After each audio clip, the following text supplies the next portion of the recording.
I just read Project Hail Mary, and for those of you who don't know, that is the same book that was written by the author that wrote The Martian that became the movie. So needless to say, I had really high expectations for this book, and the book met and exceeded my expectations. I loved Project Hail Mary. So Project Hail Mary opens to a man who wakes up from a coma on well, he doesn't know where he is, but he quickly figures out that he's on a spaceship.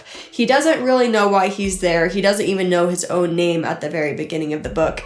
And he gradually starts remembering what he is supposed to do to help save humanity. There is another timeline which follows his flashbacks as he remembers who he is, what his purpose was, and all those memories that he lost on his trip out into space. Towards the very beginning of the book, so I would not consider this a major spoiler, we discover that the reason that he's in this predicament is because humanity is likely to go extinct unless someone comes up with a solution. Hence the title, Project Hail Mary. The reason is there is life force discovered on Venus that is migrating between Venus and the sun.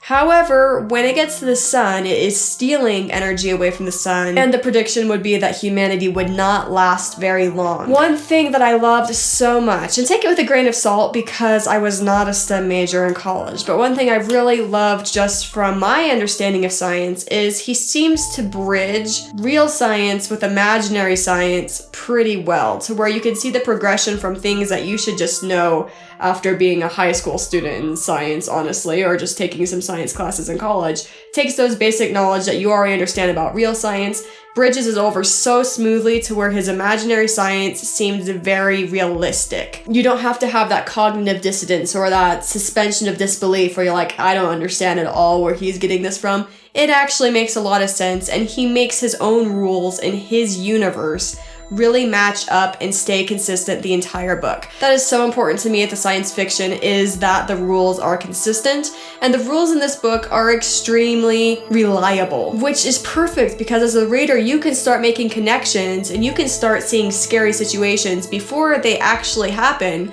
because you understand the rules so much and you understand what can go wrong in this world because of them. So if you like your science fiction that's almost feels realistic even if it's not real, this is good for you. Another aspect that I love, and for me this was so perfect, one of my favorite genres that I do read and I review on this channel is thrillers, and there's a thriller-like element, a thriller-like aspect to Project Hail Mary.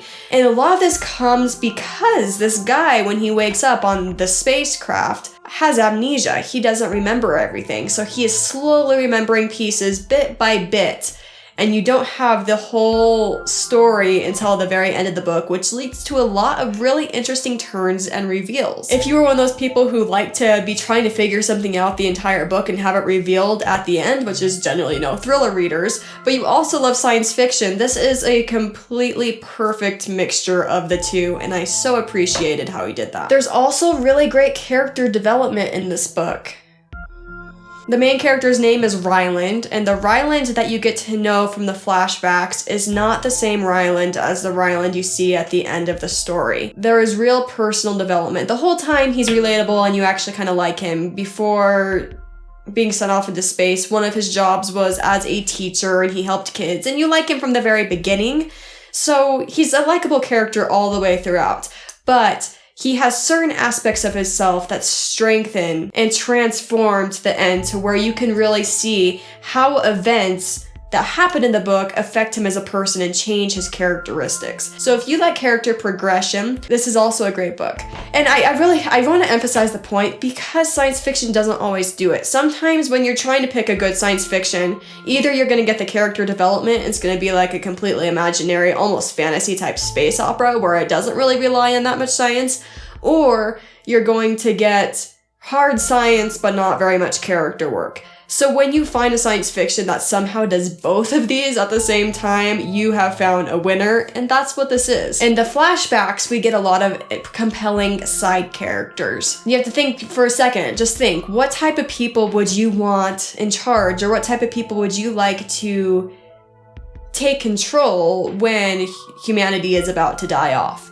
who are the type of people who are needed to solve that problem. You have interesting characters that you won't see in a lot of other books because they're people who wouldn't be in power unless the situation was dire. So you get to see a little bit about power dynamics, you get to think a little bit about how Earth would actually react to this, how governments would react to this.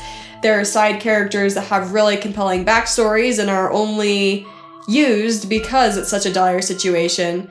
And basically all rules kind of go away. All the rules that we would have standard in government to protect us, protect our rights, and ensure fairness kind of gets put to the side in order to solve this dire situation. So you get to see a different side of humanity than you would see otherwise when we're contained in a safe space. This book also kind of makes you feel good. It kind of makes you have lots of emotions. It also has real sacrifice. Real sacrifice is important to me in stories. Real consequences for decisions being made. Things that make sense, dilemmas, moral dilemmas, so you get a little bit of philosophy and psychology thrown in as well as we see him on the spaceship.